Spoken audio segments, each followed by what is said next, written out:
我为了充值游戏，直接掏空父母的棺材本，女友不但没有反对，还拿出全部积蓄让我充值。只因3天后游戏降临现实，原本只存在于游戏中的一切都将反馈在现实中，而前世我惨遭女友的背叛，葬身于兽巢中。重生后我并不急着报仇，而是直接将公司全部卖掉换钱。眼下最重要的是在末世降临前，将账号里的角色武装到最强。陈涵，你疯了吗？为什么把公司卖了？你知不知道这是我们的未来？如果你不从实招来，我就跟你分手。好家伙，你在我这里拿走的钱粗略估计都不止1亿，正好我急需用钱，就先把你口袋的补出来。那个小小的公司不要也罢，我把钱套出来，是有个好项目。稳赚不赔，可惜公司套出来的钱只有9个亿，收益也就翻个10倍。稳赚的10倍收益，萧柔彻底震惊了。他对陈涵很了解，他白手起家打造了市值9个亿的公司，绝对是个商业奇才。陈涵，其实我手里也有点钱，要不也一起拿去？反正我们迟早都要结婚，婚后都是共同财产，你就拿去投资好了。刚才还说分手，现在就要迟早结婚，我信你个鬼！一顿夸夸其谈后，萧柔抱着美好的憧憬离开了别墅，让你再多活3天。随后，我打开《末日黎明》手游。我操！真不愧是被称为吸血鬼的氪金游戏，1小时没上线居然就有回归礼包，我喜欢。反手就充值了1亿，买了10几个特惠大礼包 ，VIP 也升到了10级，解锁福利无限空间背包。这时我发现游戏出了 bug， 游戏中的储物栏竟然提前数据化，食物可以自由存取到现实中，这意味着可以在末世降临前将食物囤积放进角色背包中，这样就不用担心末世后被污染了。要知道末世下的食物有多紧缺，一片菜叶都可以换个校花，有了这无限背包就不用担心食物问题了。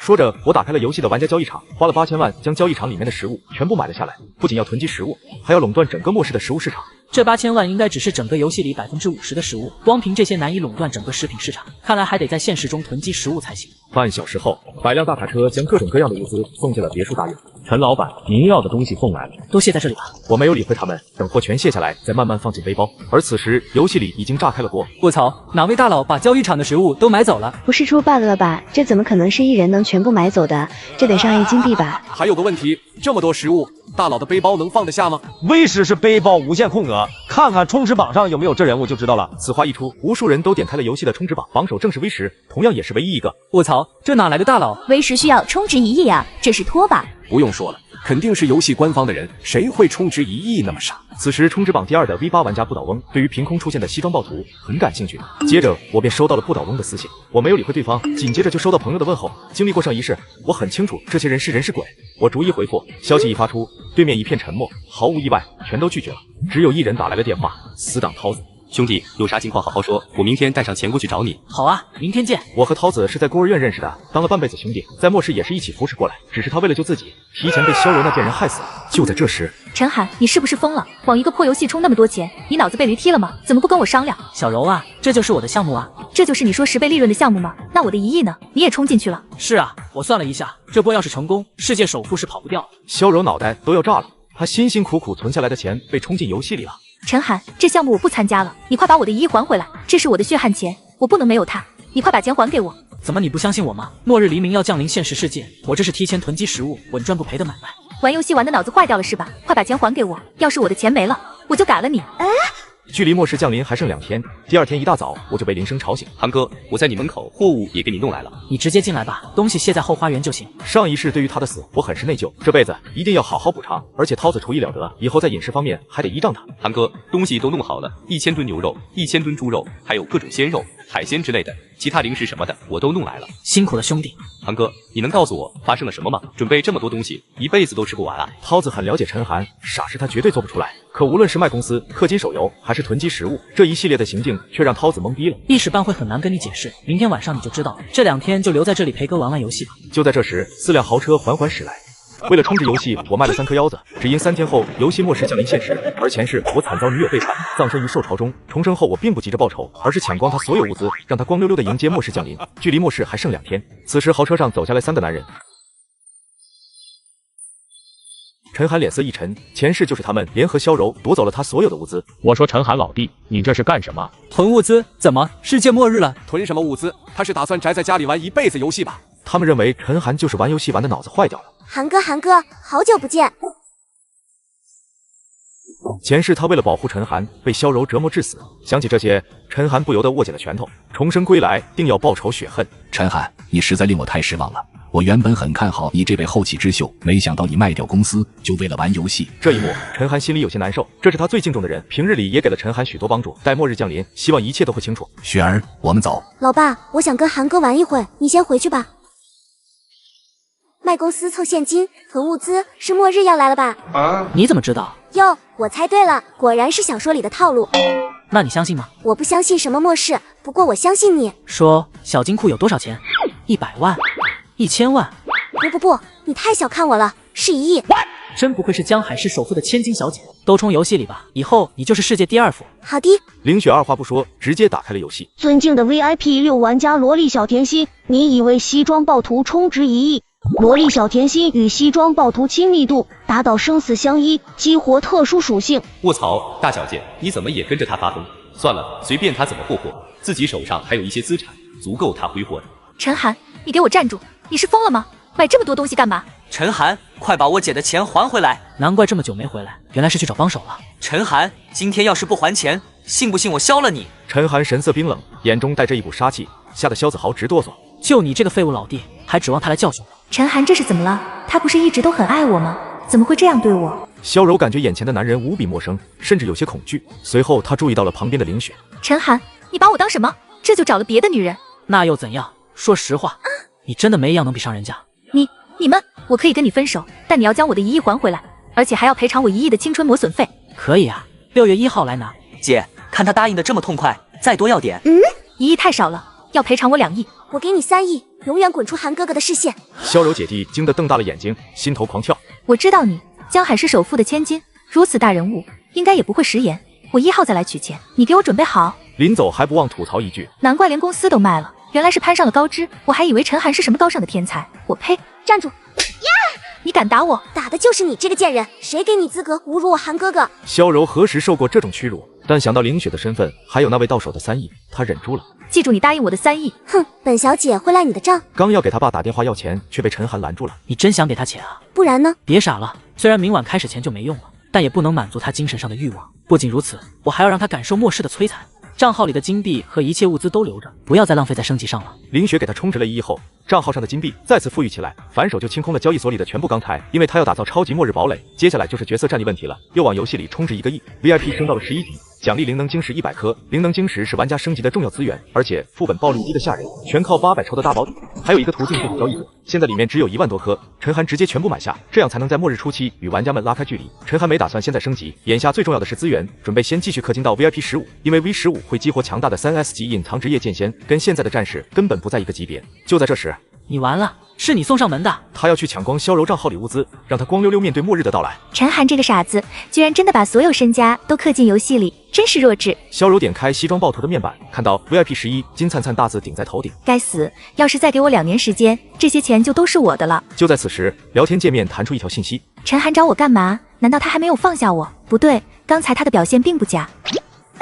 怎么回事？我们不是闹掰了吗？他怎么还跟我道歉？难道是陈寒为了追求白富美，假装跟我分手？现在道歉是因为他想跟自己解释？如果是这样的话，那我岂不是还能跟陈寒在一起？虽然转到了地下恋，但我还能吸金啊！凌雪养陈寒，陈寒养我，那刚才陈寒岂不是在做戏？他还是爱我的，不过在凌雪这位白富美面前，不得不做出厌恶的姿态。想到这里，萧柔开心的大笑起来。不用解释，我懂得你的用心良苦，加油，爱你。陈寒看到这条信息，笑得嘴都捂不住。他太了解萧柔了，仅是一句道歉，这家伙就会无限脑补，想尽办法重新贴近自己。我要给你一点希望，然后再狠狠将你摁入深渊。果然还是你懂我，以后零花钱上涨1倍。谢谢老公，爱你么么哒。就在萧柔回复时，丝毫没有发觉西装暴徒已经在小小温柔身后了，在毫无防备情况下被一刀带走，还没反应过来，物资早就被抢光，连一片面包都不剩。该死的家伙，竟然搞偷袭！都怪你，光顾着跟你聊天，都忘了自己在野外了。我被打死了，物资全没了。什么？是谁嘎了你？我找他报仇去。找什么？人都不知道跑哪去了，也没看到对方 ID， 只是可惜我身上的物资全被抢走了。你充值了那么多钱，不补偿我吗？嘿，上钩了！你安全区房间密码多少？我给你送点物资，大大的惊喜哦。看到这条信息，萧柔也没在意，虽然他囤了不少物资，但毕竟只是个游戏而已。发了密码后，他就下线了。陈寒心中冷笑，确定萧柔下线后，便来到了他的专属小房子。好家伙，看来这婆娘没少坑啊！竟然囤了这么多物资，光金币都有几百万，还有这高阶装备。陈寒毫不犹豫地将房间里所有物资都装进自己背包，连最下级的斧头都没给留下。等末世降临，萧柔怀着紧张又激动的心情进入小房间，看到眼前的一幕，不知道会是什么表情。而接下来该干点正事了。我明明是个穷逼，却往游戏里充了10亿，就连父母的棺材本都没放过。女友不但没有反对，还拿出全部积蓄让我充值，因为1天后游戏降临现实，到时游戏里的一切都会反馈在现实中，而想要生存下去就得不断充值升级。虽然这有一点点费钱，但我还是充值到了 VIP15，系统一连串的奖励让我激动的小心脏都要跳出来了。这可都是打副本的专用武器，绝对的刷怪神器。而更让我惊喜的是那张仙剑制作图，要是在前世，哪怕有这图纸都无法打造出来，因为所需的合成材料实在太恐怖了，根本没法凑齐。但现在不一样了，我有钱，大把钱。但 VIP15 最重要的是解锁隐藏职业剑仙，其属性更是恐怖如斯。剑仙自带3个技能，但现在都是垃圾的地级，毫无伤害可言。随后我打开交易场，直接秒空了5万多张技能升级券，豪气的将剑次数一键升级。剑次数升级成功，晋升为3S 级万剑归宗。使用该技能会消耗1000点灵能，发动一次伤害为9999点群体攻击，持续3秒。剑气附带毁灭效果，对一切目标造成不规则粉碎性打击。这灵动消耗也太恐怖了吧！我现在43级也才1万灵能，也就是说用10次就没了。看来这技能也不能全都拉满，要不然灵能根本不够用。随后又将拔剑斩一键升级，拔剑斩升级成功，晋升为3S 级斩天拔剑术。使用该技能会消耗1000点灵能，一剑出，虚空裂，无视敌方防御造成斩击，亦可以利用撕裂的虚空抵挡敌方攻击。这剑仙职业果真恐怖，现在攻防技能都有了，要是我进入副本一剑将 BOSS 秒了，不知道那些玩家会有什么反应。趁着还有时间，我准备先把仙剑打造出来，但所需的材料都是清一色成色，因为刷怪爆率极低，所以材料都格外昂贵，光是打造初级仙剑的材料都已经价值上千万了。好在现在整个末日黎明还没有一把成色武器，大部分辅助材料都能在交易场买到，但只有一种主材料陨石金刚极其稀缺，目前只能在电锯惊魂这个50级多人副本中爆出来。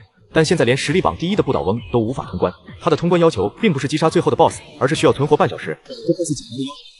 所有玩家，随后我便进入副本。此时等待区已经有数百名玩家了，因为是高级副本，这里的丧尸都是50级，不仅实力很强，而且速度极快，瞬间就向玩家们扑出来。其中一名男枪炮率先动手，双臂抬起手术，一炮将最前面的丧尸轰飞，血条瞬间减去1半。虽然没打死，但伤害已经让其他玩家震惊不已。没想到这家伙竟是 A 级枪炮士。大佬求带，求通关。大佬，求你带我通关吧，厉害吧？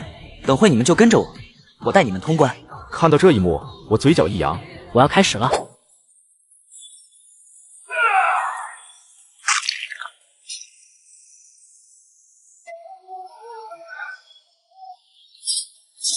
眨眼间就斩杀了10多头丧尸。卧槽，这是哪位大佬？秒杀，全都是秒杀。他是什么职业？绝对是 S 级职业，而且还不是一般的强。刚才还在嘚瑟的枪炮师，此刻也惊得瞪大了双眼。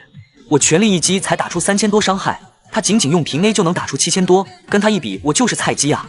而我也颇为震惊，这就是隐藏职业的恐怖吗？大哥，求大腿！此刻他们似乎看到了通关的希望，纷纷围了过来。若是平时，我还会助几人一臂之力，但末日即将降临，没有情义可谈。更何况这个副本的奖励实在太丰富，我可不想因此创造出未来可怕的敌人。我没有理会他们，继续赶去屠杀。完成击杀数量后，一道刺耳的电锯声在场中响起，大 boss 出来。那数不清的数字代表着电锯人是无敌的存在。我嘴角微掀，不知道这一刀能不能解决他。此刻所有人的目光都聚焦在了我身上。哎，大佬，要不我们合作吧？我为了充值游戏，直接掏空了父母的棺材本，只因1天后游戏降临现实，到时游戏里的一切都会反馈在现实中，而我提前解锁了隐藏职业剑仙，却在单挑 BOSS 时被人嘲讽。大佬，要不我们合作吧？我帮你拉仇恨，引开 BOSS， 通关之后再换你帮我。我也加入，虽然你很强，但光靠自己是无法躲过电锯人的追击的。大佬，合作吧，我们哪怕牺牲了，也会帮你拖时间的，不然你就死定了。陈寒只是微微一笑，抱歉各位，我觉得我应该可以独自通关。看到陈寒的架势，众人愣住了。我操，还想应战？没看到电锯人的霸体防御吗？他是无敌的。完了，这兄弟肯定是被小学生弟弟控号了，不然谁会干出这种傻事？众人都认为电锯人是无法战胜的，想要通关只能拖时间，但陈寒却不以为然。韩哥，你要单挑电锯人？你疯了吗？你的攻击对他造不成伤害的。要是以前确实是打不过，现在可不一定，霸体防御而已，无视就完了。このスサノオ破壊そのもの。その人たちは死んだ万象を砕く力を持つ。あの美獣にすら匹敵するな。お前らの道もろとも、砕け散れこまげ。恭喜玩家西装暴徒完成电锯惊魂副本，奖励可回城领取。随着系统的声音传出，陈寒已经回到安全区，而众人全都震撼地愣在了原地。卧槽！大佬击杀了电锯人，秒杀是秒杀，刚才那一击接近10万的伤害。韩哥，你好厉害！这算什么？等末日降临，哥哥亲自给你来一剑，让你体会什么叫强大。闻言，凌雪双颊顿时红了一片。哥哥这话好羞羞。他激动地跑到一边，给老爸林峰打起电话。老爸，给我转2亿过来，别问原因，问就是嫁妆。没一会，陈寒的账号上弹出一条充值提示。陈寒愣了一下，心中流过一丝暖意，回头看了一眼那火爆的身影，深吸了一口气。以后时间还多，现在先干正事。随后操控着西装暴徒领取副本奖励。成功通关获得奖励陨石金刚金币5000，玩家首次通关额外奖励黄金沙鹰手枪。居然还有首次通关奖励，这黄金沙鹰属于收藏级武器了，受到无数玩家的追捧，要是卖出去，估计至少价值80万现金。先不管了，现在才一个陨石金刚，必须加快速度刷出来。再次进入副本，一个头顶着专属 ID 的 BOSS 正追着一名玩家。大佬救命啊！给我的 BOSS 来意见，我给你100万金币。大哥，还有我也能出100万金币。陈寒并没有理会，前后不到3分钟便完成任务，消失在了副本中。看到这一幕，场中所有玩家再次被震惊，这也太逆天了吧！这家伙肯定是托，看到他 ID 没有，回头举报他。我留意了一下，好像是叫西装暴徒。西装暴徒好像有点熟悉。卧槽！西装暴徒不就是最近的风云人物吗？唯一一个 VIP 15玩家。此话一出，所有人都惊呆了。就在陈寒扫荡副本时，世界频道也弹出了其通关信息，西装暴徒 ID 也被数亿人知悉。他们都很想知道，到底是哪位神人在游戏里充值了10多亿。就在再次进入副本时，大佬先别走，大佬你来了，大佬我能当你小弟吗？这一幕被其他玩家看到，都忍不住嘲笑。省省吧你，西装大佬怎会搭理你？就是活生生一个舔狗。西装大佬能帮你通关，我倒立吃翔。对于众人的嘲笑，他并没有理会。他不是想求带他通关，而是真有事商量。没多久，陈寒再次进入副本，也是最后一次。刷完这把，仙剑的材料就凑齐了。大哥，我真的有事商量，出去能不能加个好友？陈寒真的被整无语了。很粗的炮。想到这 ID， 前世的记忆涌上脑海。原来是这家伙。这时 BOSS 已经追上来，朝着他就劈过来。然而他却没有闪避的意思，依然抱着陈寒大腿。他疯了吗？他以为这样就能让西装大佬帮他通关吗？真傻！然而下一刻，陈寒展天拔剑术发动，将 BOSS 直接秒掉。出手了！西装大佬竟然出手了！他居然被枪炮师的真诚感化了。出来找我吧！此时豪华别墅里，一个胖嘟嘟的小屁孩兴奋地在床上蹦起来。哦耶，老爸曾不欺我！连忙私信西装暴徒。陈寒看到这条信息，瞬间笑了。前世他与这小子打过交道，这家伙不过是个13岁的富二代。陈寒想了想，回复过去。随后陈寒操控着角色来到一个叫酱老头 NPC 前面，他要将仙剑打造出来。果然送礼还在。是否确定赠送酱老头500万金币？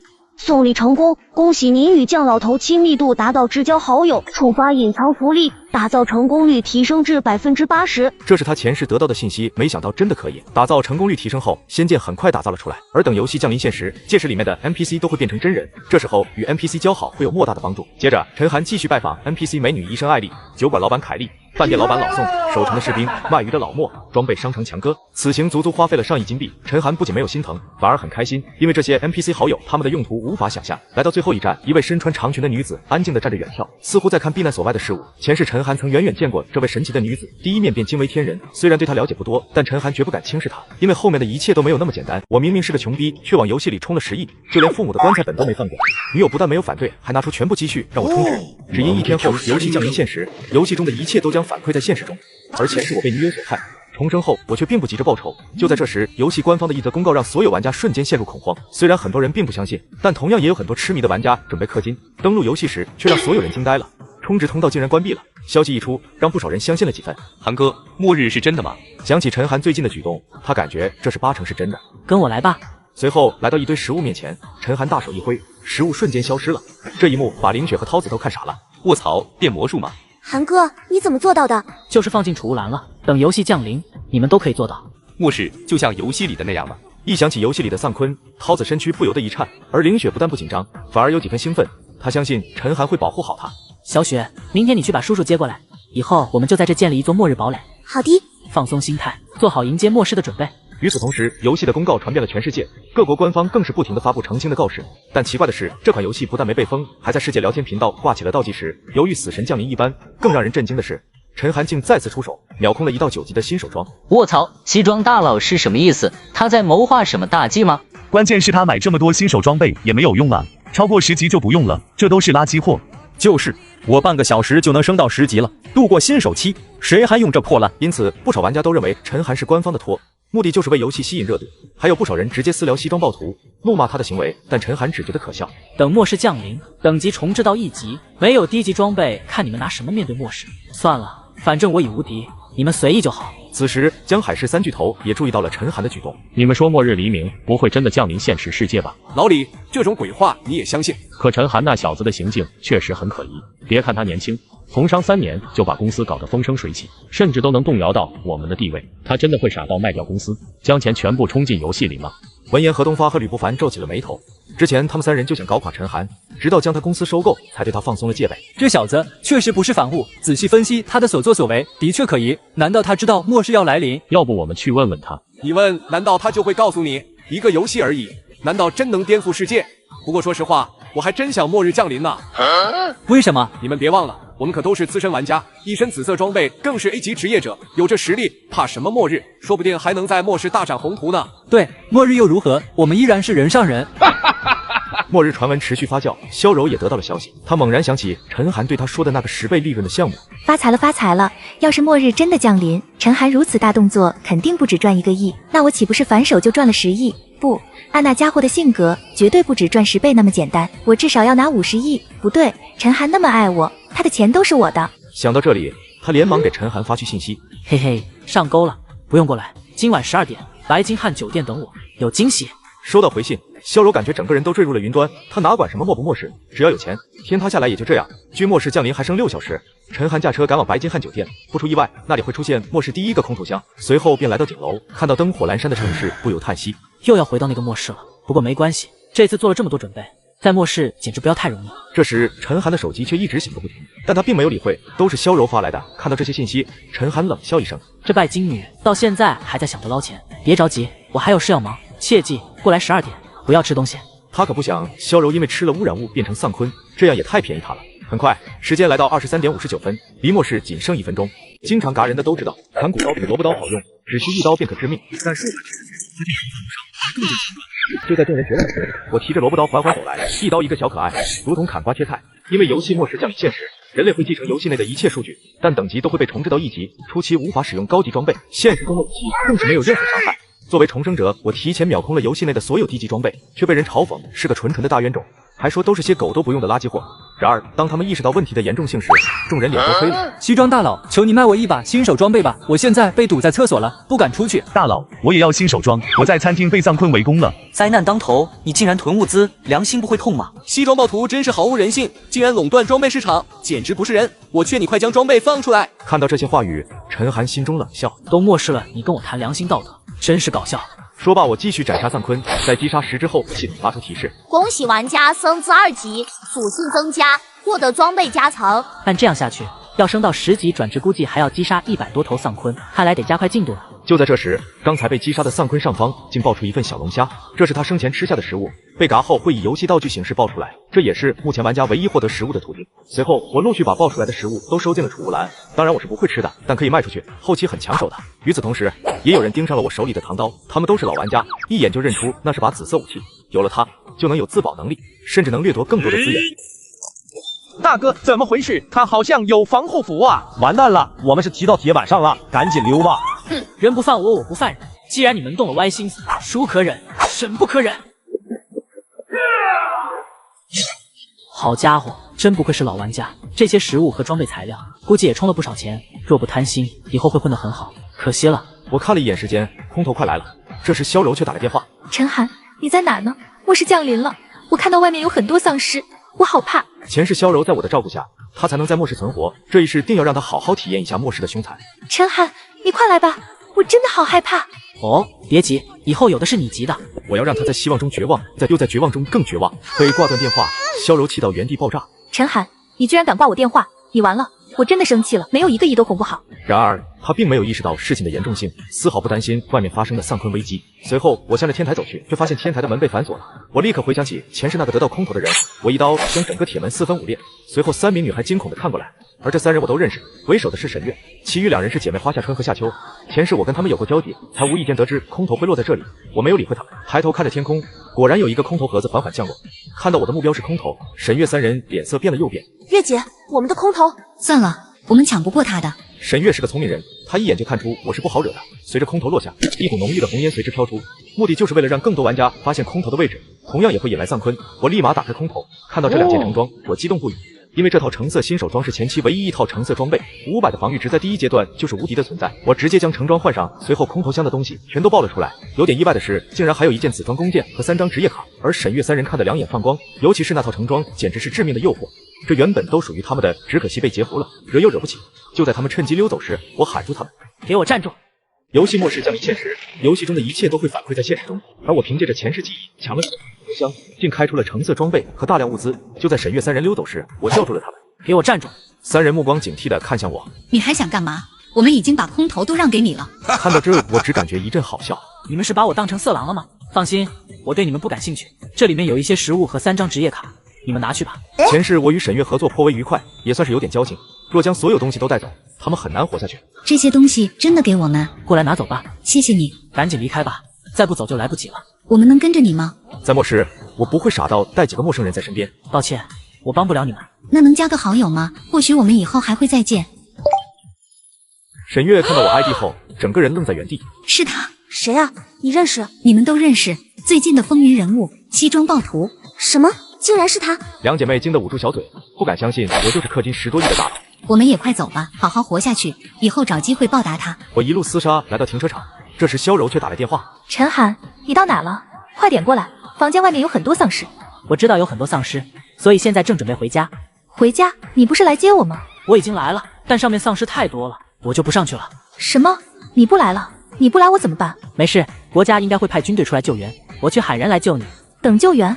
要等到什么时候？我等不了，你现在就上来救我。就这样吧，我饿了，得赶回家吃饭了。挂断电话，我忍不住大笑起来，随后一脚油门朝出口驶去。你饿？难道我就不饿？对了，游戏里还有食物。这回他终于想起了游戏降临这回事了，但背包里却空无一物。他忘记之前上游戏的时候被偷袭，东西都被清空了。幸好我安全区的小房子里还放着很多物资。萧柔很庆幸自己有囤食物的习惯，但打开却发现连个毛线都没剩。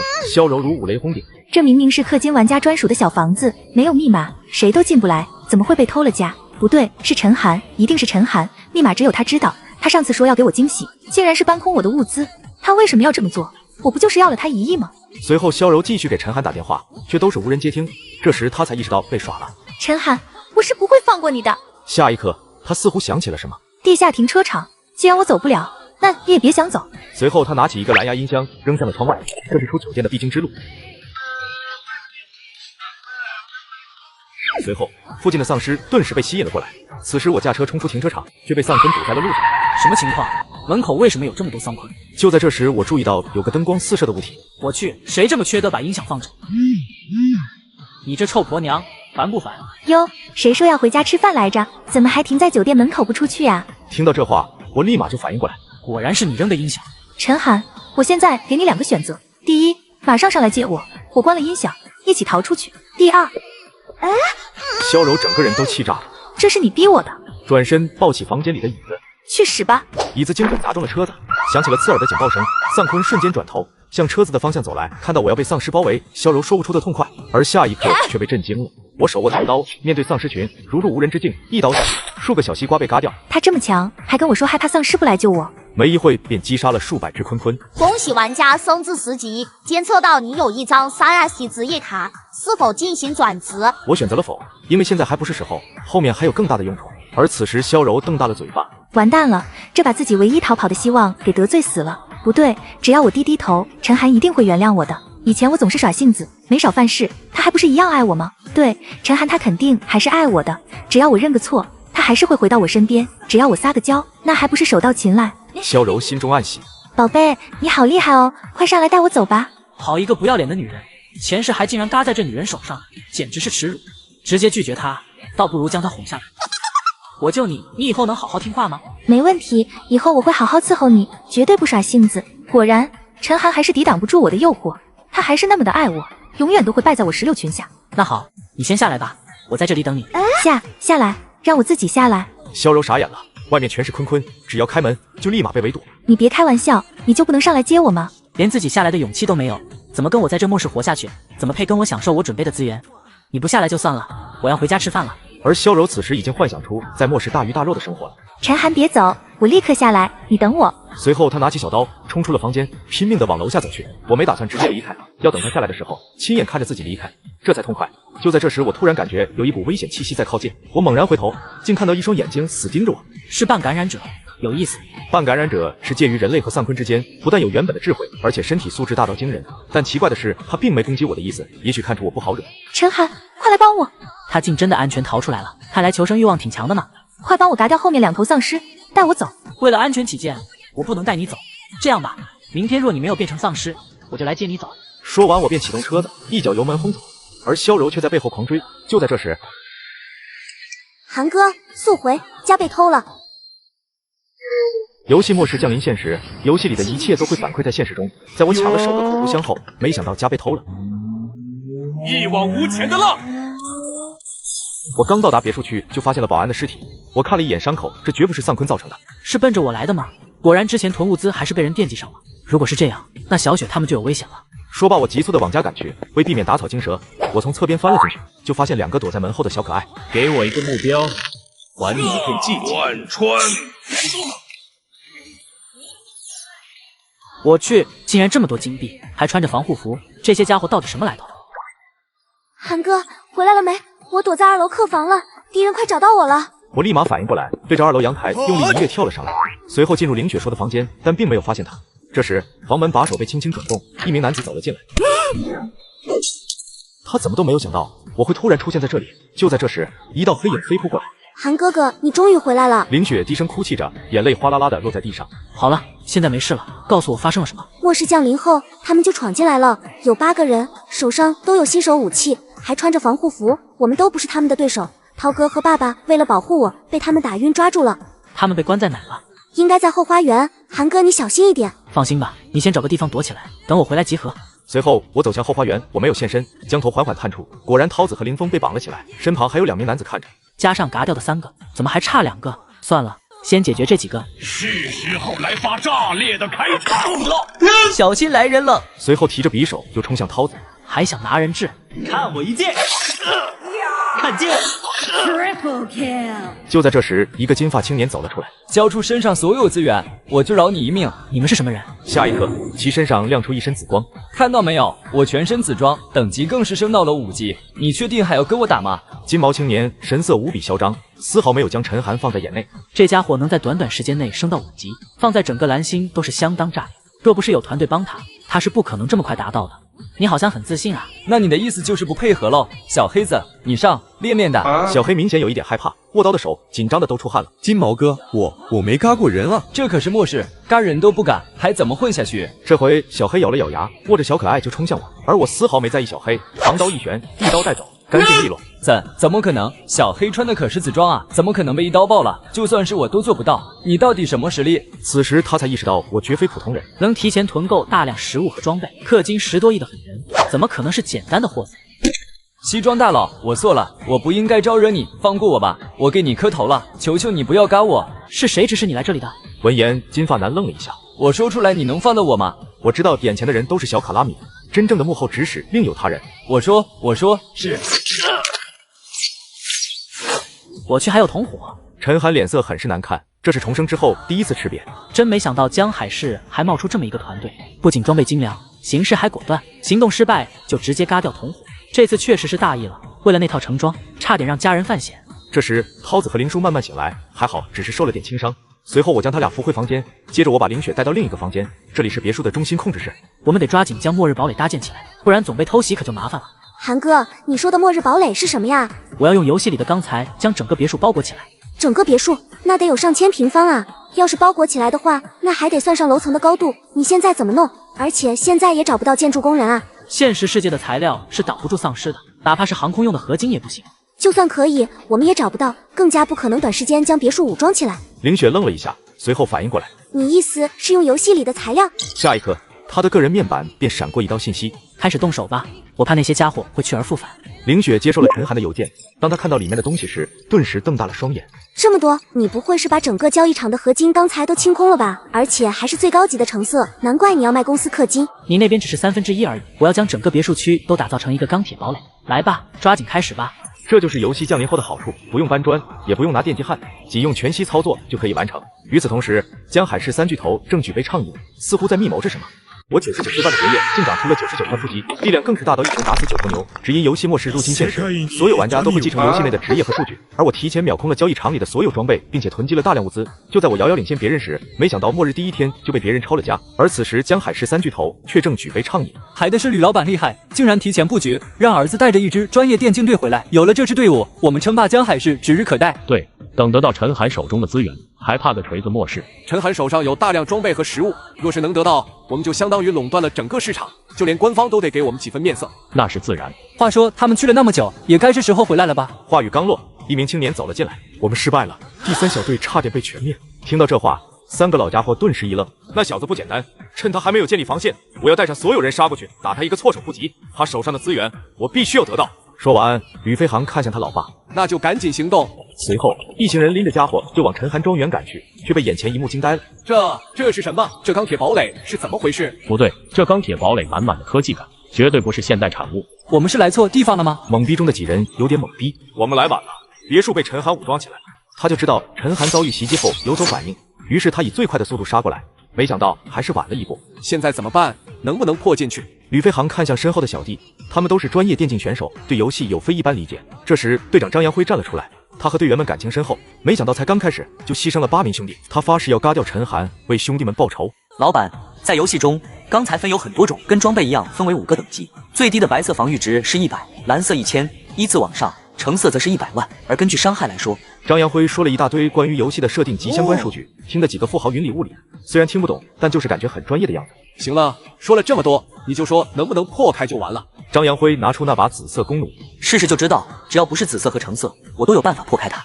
等一下，我们3个先藏起来，现在还不是和陈寒决裂的时候，成功还好，资源全部到手，如果不成功，只能实施 B 计划。他们闯荡商界多年，多的是办法将陈寒手中的资源坑过来，而他们不知道的是，堡垒外的动静早已被陈寒发现。没想到这些歹徒是吕不凡的人，这些家伙是什么人？看起来对游戏规则很熟悉。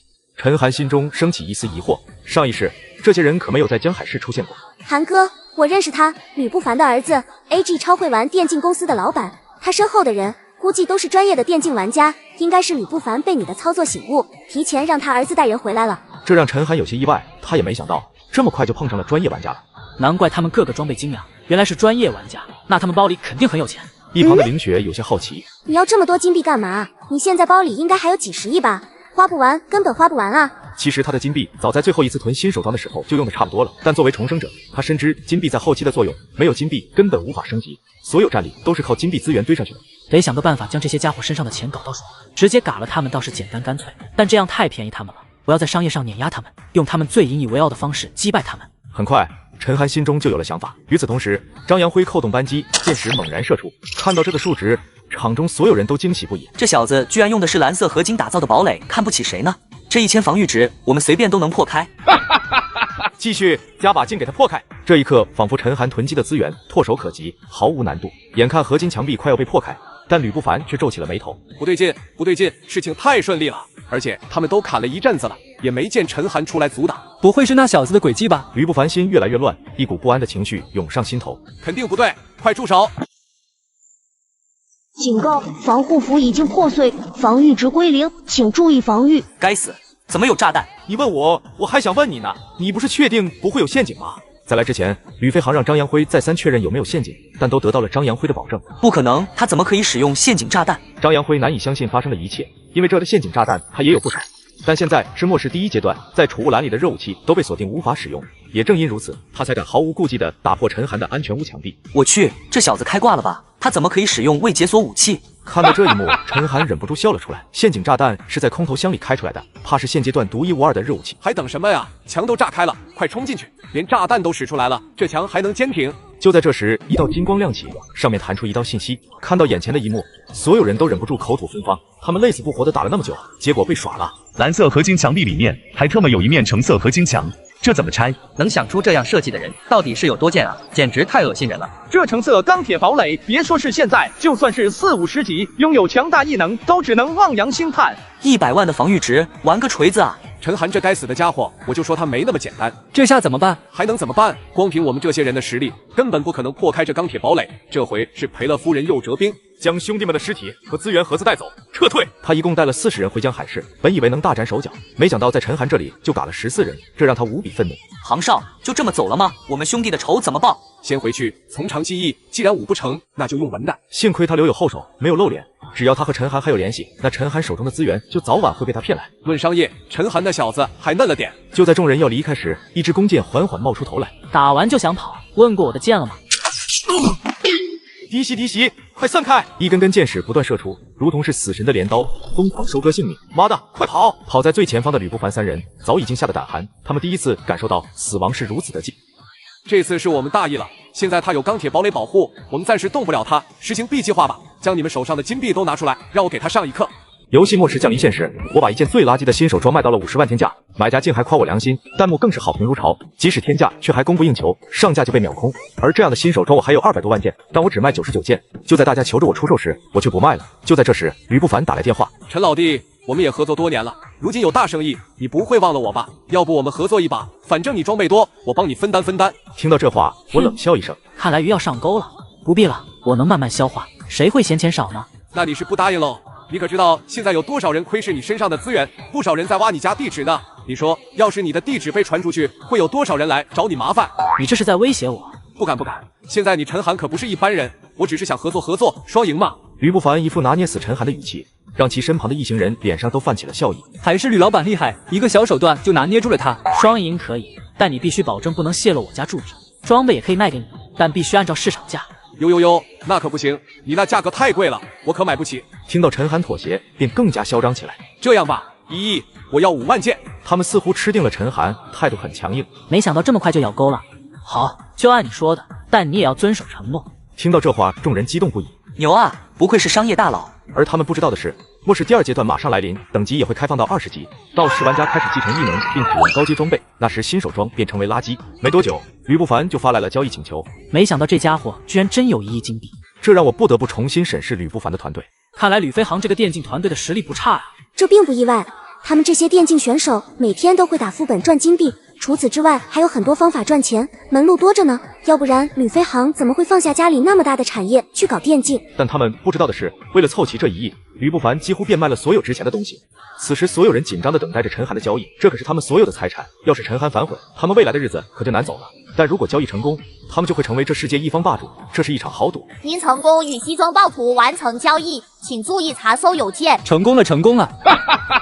陈寒啊，陈寒，跟我斗，你还嫩了点。还得是你啊，老吕，抓住了陈寒贪生怕死的性子。这家伙也是蠢，在末世有钱有资源，直接打造出一方势力都不是难事，还怕什么敌人？他倒不是蠢，他囤积了大量物资，还建了末日堡垒，只要不被围攻，他就不担心生命危险。而且他自己一人根本不敢扩张队伍，正因这个原因，他才会被我威胁到。陈寒注定是可悲的，作为一个商人，竟然不知道富贵险中求的道理。此话一出，众人对吕不凡的手段都敬佩不已。飞航，你联系一下江海市的电竞团队，看看有没有人愿意投靠我们的。但我们高价卖装备，必定会引发轰动。现在我们务必要扩大势力。安排好一切之后，吕不凡开始在交易场上架，而这家伙更狠，200万一件。卧槽，这人是何方神圣？怎么有这么多新手装备？难道又惊现大佬？除了西装大佬外，居然还有人囤积装备。我乐个豆，一件白装要200万金币，是西装大佬的4倍。对比下来，西装大佬果真良心啊！对，支持西装大佬。他的这种做法已经彻底激怒了玩家。之前骂陈寒的人果断调转了枪头，全部指向吕不凡。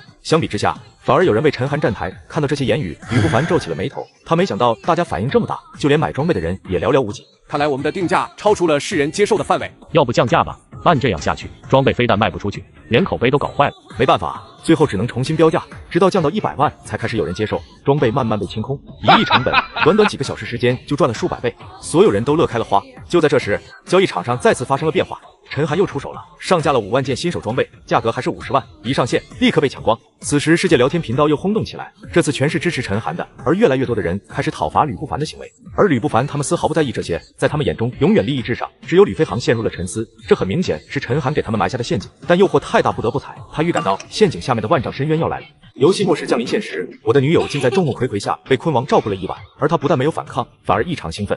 要求不错，我满足你的要求。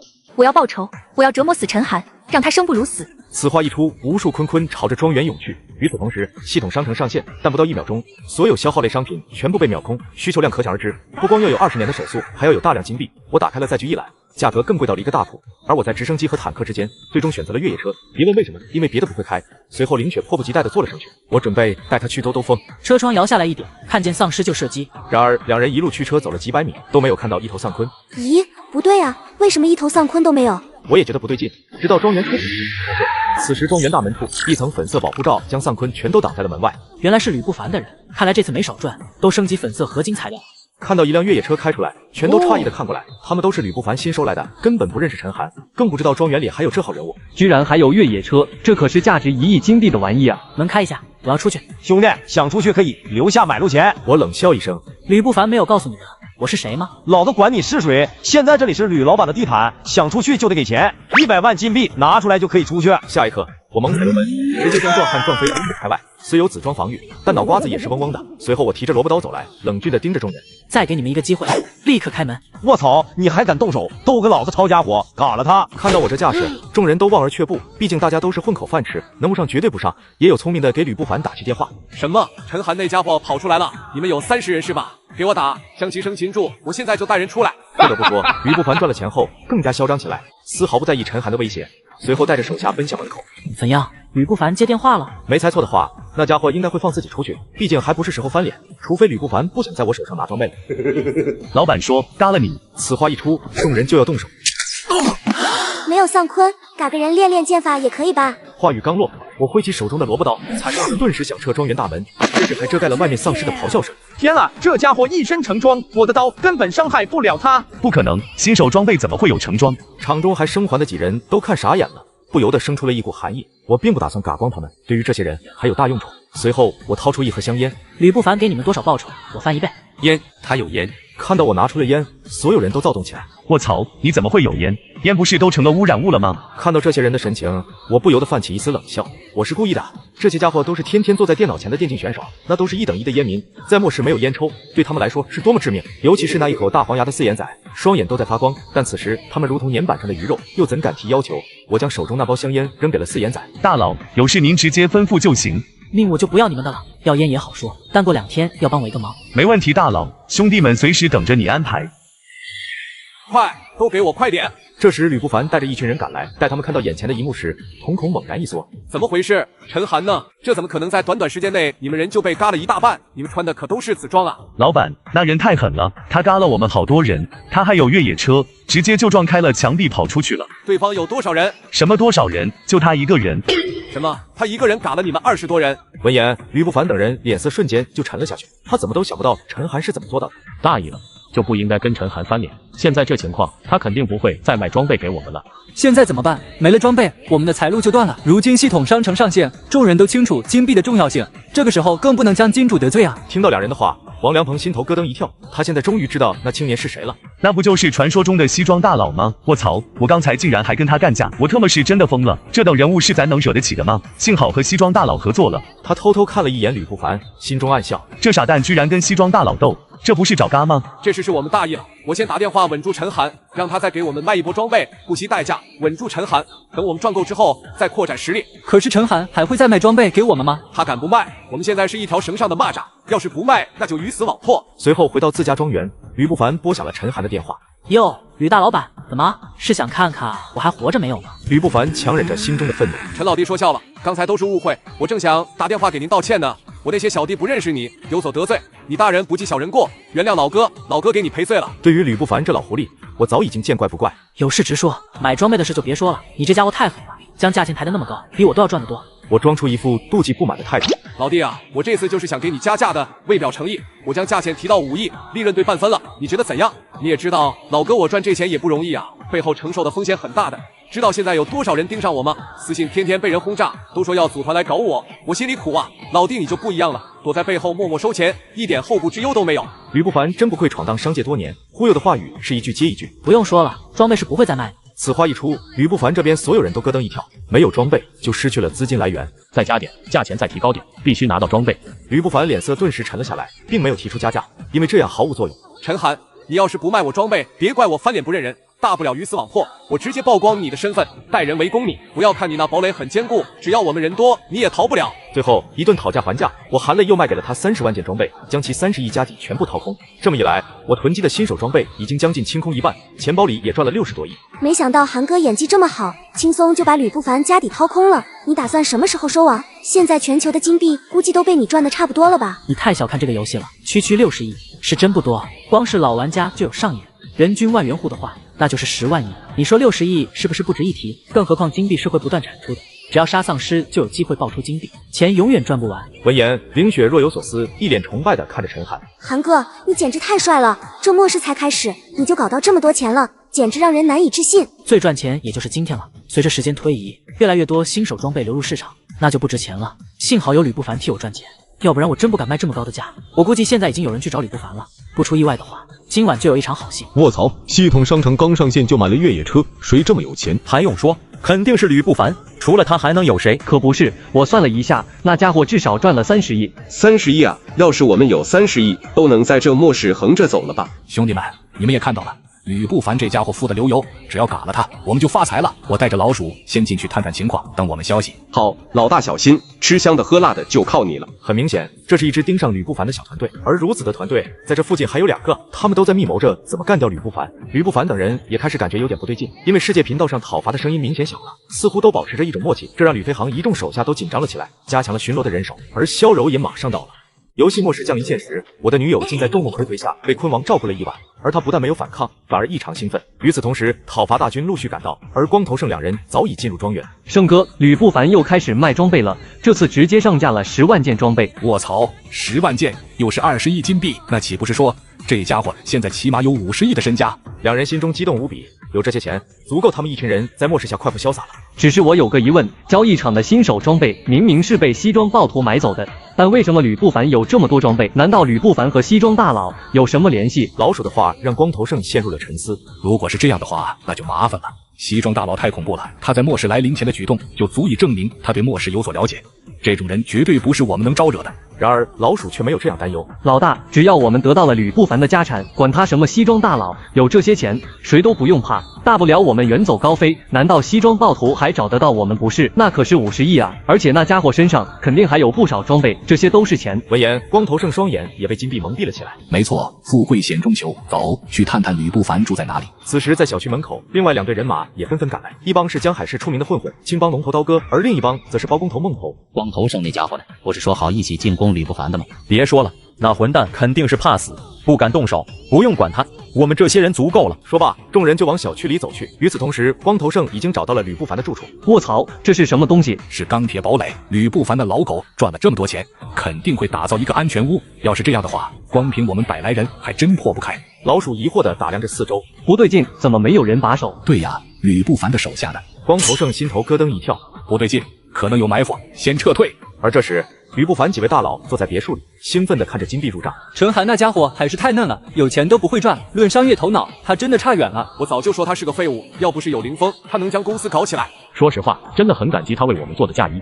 3位商界大佬相互嬉笑，看到陈寒吃瘪就觉得无比痛快。爸，出事了，有500多人冲进了小区，小区外面还有不少人虎视眈眈，都在准备对付我们。世界频道上说的讨伐大军，看来是真的。现在该怎么办？慌什么？在接下陈寒这个摊子的时候，我就预料到会有今天。陈寒担心被世人讨伐，我可不怕。以我们现在的布局，那些家伙不可能攻进我的堡垒。放心，一切都在我的意料之中。那我让兄弟们做好战斗准备。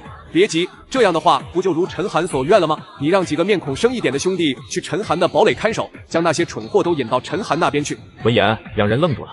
老板，你想祸水东移，那岂不是将陈寒得罪死了？据我们统计，陈寒手上至少还有上百万件装备，我们都得搞过来啊。所以让你安排陌生的兄弟过去，陈寒怎么知道那是我们的人？张扬辉眼前一亮，果然是好办法，我这就去安排。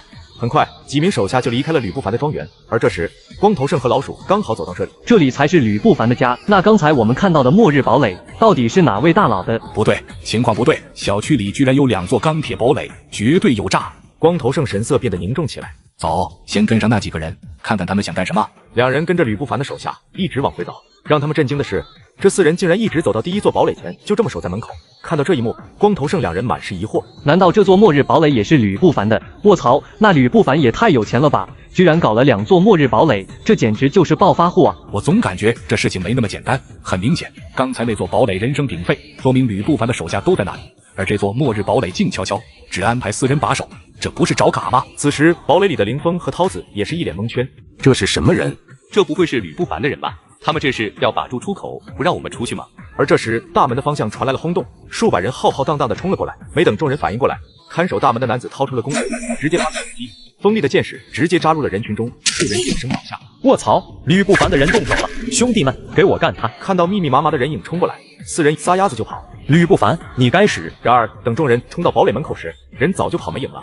吕不凡，快出来受死！告我兄弟，血债血偿！看到这一幕，堡垒里面的林峰和高子脸色顿时黑了下来。祸水东引，这是吕不凡的奸计。可恶，这家伙太狠了，拿了我们的好处，居然还干出这种事来！我出去跟他们理论。理论怎么说？说我们这里是西装暴徒的堡垒吗？爆出陈寒的身份，我们以后想安宁都难。闻言，涛子也知道事情的轻重，那怎么办？总不能干等着吧？通知陈寒，让他们先别回来，外面的人是攻不破堡垒的。目前也只能这样了。这时，我便收到了涛子信息，大概了解事情的经过之后，我嘴角微扬。没想到吕不凡还是有点手段的。怎么了，韩哥？家里出什么事了吗？小事而已，小雪先不去军营了，加速赶回去。好嘞，韩哥，你坐好了。韩哥，这就是你说的小事，门口怎么有这么多人？此时，躲在暗处观察的吕不凡等人眼前一亮。哟，陈寒回来了，好戏要上场了。还得是你啊，老吕，这招祸水东引太漂亮了。何止祸水东引，我还要借刀嘎人。现在500多人将陈寒堵在门外，一人一脚都踢死他。要是陈寒嘎了，我们就动手将他的物资都抢过来。听到这话，众人纷纷倒吸一口凉气。原来这才是最终的计划嘛！直接将陈寒坑死在这里。越野车，吕不凡肯定在车上，兄弟们，嘎了他！数人将车团团围住，手上的武器全都招不上来。这车毕竟价值1亿金币，哪那么容易被破坏？韩哥，他们将你当成了吕不凡呢，我们要不要解释一下？而我并没有下车的意思。既然吕不凡这么稳，那就将计就计，给他多拉一点仇恨值。小雪直接撞过去，撞过去，这些都是人命啊！我却不以为然，都是一些亡命之徒，他们来这里就是为了抢物资，都是恶人，没必要留情。下一刻，一脚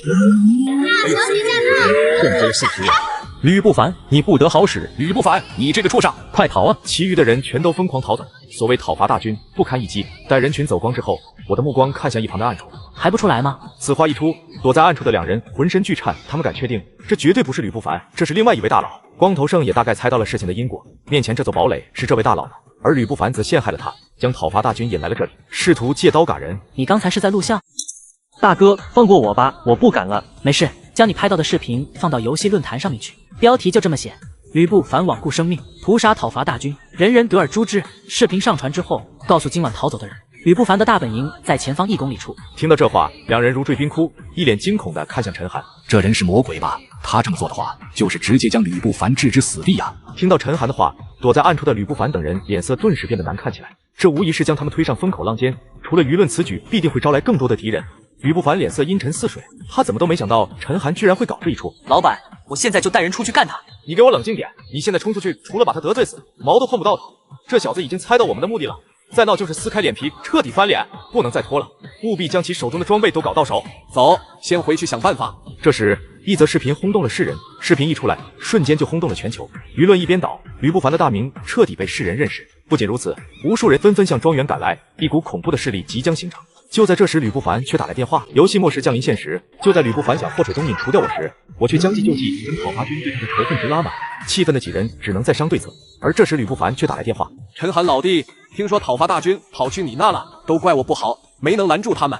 听到吕不凡假惺惺的关切，我差点没笑死。别装了，昨晚就是你搞的鬼吧？闻言，吕不凡愣了一下，他也不装了。陈寒，你知道小区外面有多少人在对我们虎视眈眈吗？要是我将你的身份暴露出去，带着讨伐大军进攻你的堡垒，你觉得你顶得住吗？你想怎样？我要你身上所有新手装备，我再赚一波，以后我们井水不犯河水。这次来的讨伐军，我独自一人顶下来。我假装思索了一番，据我所知，你只有60亿金币，而我还有100万件装备，你的金币可远远不够啊！不够也得够。他认为自己吃定了陈寒，在性命和金钱下，他必定选择性命。最后，我又含泪掏空了吕不凡的家底，将100万件装备卖给了他。陈寒就是个废物，跟我斗还差远了。这下好了，这些装备至少有200亿的利润。吕不凡众人肆无忌惮的狂笑，却不知明天末日进入第2阶段，玩家们开始觉醒职业，而新手装都会变成烂铁。然而就在他准备上架装备的时候，整个人都傻了。交易场里上架了一大批装备，竟然都是1金币。天啊，我没看错吧？真的只要1金币。太感动了，西装大佬乃人族英雄，抢不到，根本抢不到啊！一眨眼就没了。之前我也总抢不到，所以我换了台新的电脑，抢装备快多了。旧的那台联想拯救者，我放转转回收了1900多，像我换下来的旧手机、平板、手表啥的，都会约转转工程师免费上门估价，价格满意现场打钱，特别靠谱。总之听我的，二手回收，认准转转 APP 就对了。原来如此。看到这些，吕不凡如五雷轰顶。他奶奶的，陈寒那小子阴我！不是说只有100万件装备吗？他怎么还有？该死，我们中计了！报复，这是报复！那小子竟敢搞我们，难道他就不怕我们反击吗？现在怎么办？我们的装备根本卖不出去。重要的是，这些装备是我们最后的家当，我们赚来的钱全部进了陈寒的口袋。回想起双方交易的种种过程，他感觉完全掉进了陈寒的陷阱里。先别急，那小子送装备应该是想自保。他这么做只为站在道德最高点，哪怕他暴露了身份，讨伐军都不敢明目张胆的搞他。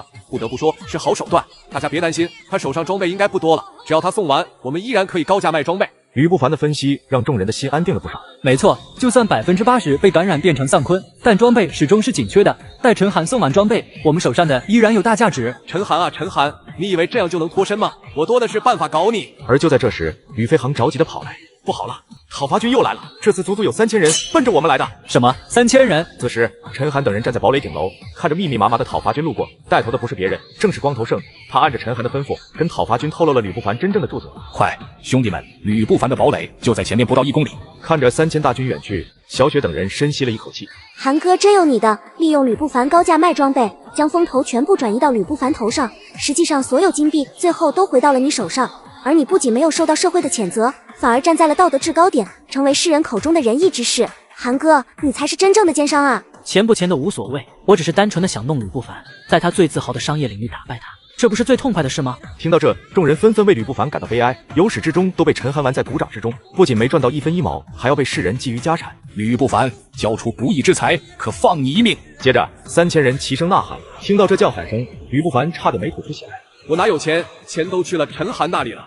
现在怎么办？能怎么办？都欺负上门了，我吕不凡都敢惹，那就给我使！说罢，吕不凡拿出那把唯一的紫色弓弩，对着下方的人群击射而去，下方7、8人应声倒下。吕不凡动手了，都快给我砸门！大家不要慌，他只有1把弓弩。说着，他拿出了2个紫色盾牌，递给刀哥和梦头。见到紫装，两人瞪大了眼睛。兄弟，安全要紧。随后又拿出了2把紫装锤子。来，这锤子伤害高。好兄弟，等拿下吕不凡，你多分一点。而这紫装当然是陈寒给的，为的就是对付吕不凡的弓弩。接着，两人高举紫色盾牌，冲到最前方，对着堡垒就是一顿乱锤。吕不凡不断扣动扳机，本来他的弓弩是无敌的存在，但现在有了紫装盾牌，情况顿时就变了。爸，弓弩虽然是无限箭矢，但是有耐久度限制的，你这么用法，这弓弩就要报废了。你来，想尽一切办法让他们付出代价。吕飞航沉着脸，他能有什么办法？外面数千人，而他们只有100多号人，要是冲出去，肯定会被打死。但拖下去也不是办法，这样堡垒迟早会被攻破。吕飞航思索了一下，要不我们谈和吧，给他们一点装备打发走。这么说，岂不是认输？可除此之外，确实没有其他办法。两人一脸阴沉的看向吕不凡，现在也只有这样了。吕飞航点点头，快停手，我们谈和。你嘎了我们那么多兄弟，现在说要谈和？你们不过是卫才，没必要搞个你死我亡。你以为你真的能破开我们的堡垒吗？你看你手上的锤子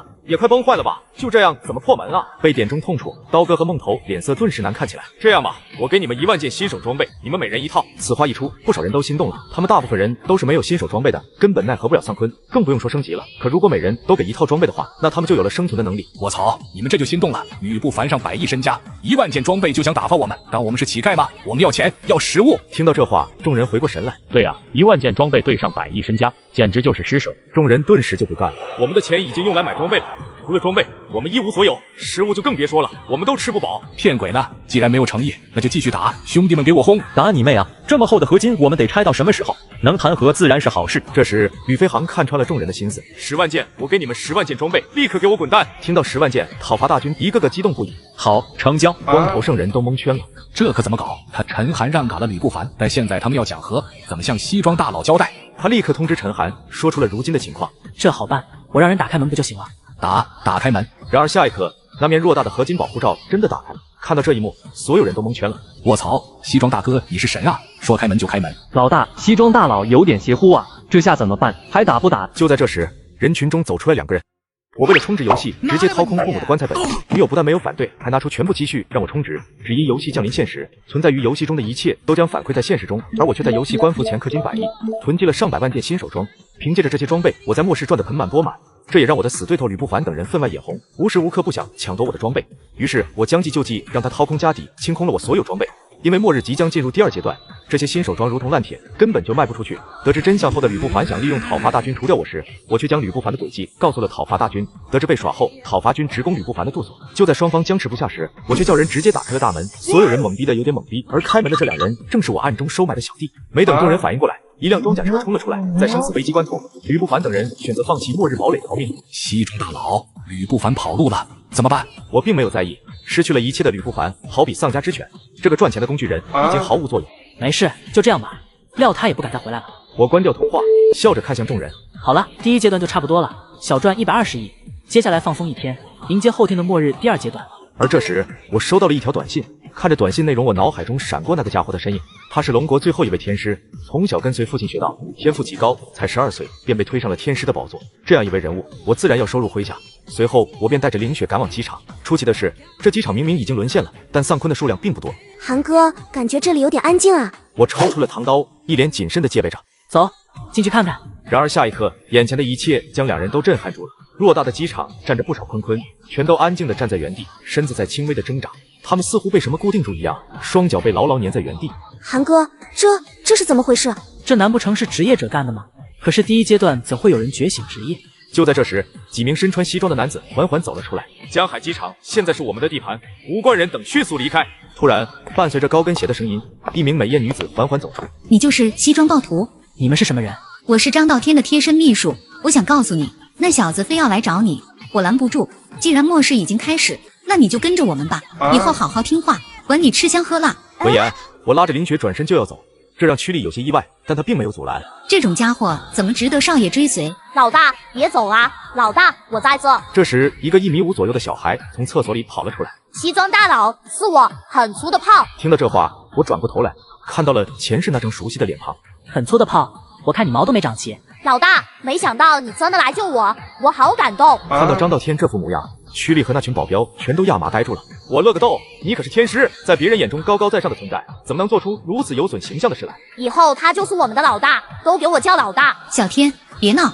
他不仅是张道天的秘书，还是他的小姨。自从姐姐和姐夫去世之后，他就负起了照顾张道天的职责。作为当代天师，怎能如此孩子性，竟然认别人做老大，成何体统？你不愿意就给我回龙虎山，别在这里嚷嚷。再认陈寒做老大这事上，绝无商谈的余地。因为这是他老爹临终前的指示。他死鬼老爹说，未来世界将会发生大变，让他投靠一名他认为最崇拜的人。而我之前惊世骇俗的行为，让他佩服得五体投地。尤其是他算了我的命格后，更是崇拜不已。这些不会都是你干的吧？对啊，通天路，老大要学吗？这我也能学吗？完了，少爷被迷惑了，连通天路都要传授外人，都给我上！教训这小子！我去，都给我住手！他可是西装暴徒啊！看着众人冲上来，我嘴角微微上扬。我最喜欢以德服人了。下一刻，我一掌轰出，瞬间将男子打飞10几米远。接着，在众人震惊的目光下，不到30秒，西装保镖全部倒在了地上。小天，我们走吧。不行，他不能跟你走。张道天看了一下2人，又看了看那几个兄弟，顿时有点为难。老大，能不能带上他们？小姨是我唯一的亲人，他们几个也跟了我好多年，都是道士，有不俗的战斗能力。最重要的是，小姨的职业是 A 级圣骑士。闻言，我眉头一挑，圣骑士能吸能奶，这可是游戏里含有的辅助类战斗职业，绝对的香饽饽。但在末世，身边每个人都必须信任得过。小天还好，上一世也算是朋友，但这个小姨和他的保镖是真的没见过。老大，我能保证他们不会背叛我们的。我们都听少爷的，他们对我还是挺佩服的，不仅打服了他们，而且他们都是末日黎明的老玩家，自然知道西装暴徒这个 ID 有多厉害。跟着这样的人，在末世绝对能活得很好。行吧，我给你们安排一个住所。随后，一行人便离开了机场。我去，猛士越野车，这可得1亿多啊！老大，你可真有钱。这车好像坐不下吧？我去找找车。不用了，现实世界那些车不抗撞。接着，我直接打开系统商城，又买了一架装甲车。随后，眼前一辆大家伙轰然着地，众人都惊呆了。又是1亿多金币的装甲车，说买就买，这也太豪横了吧！找个人来开车。我拉着林雪率先坐上了后排。老大，我们去哪？去办一件很重要的事。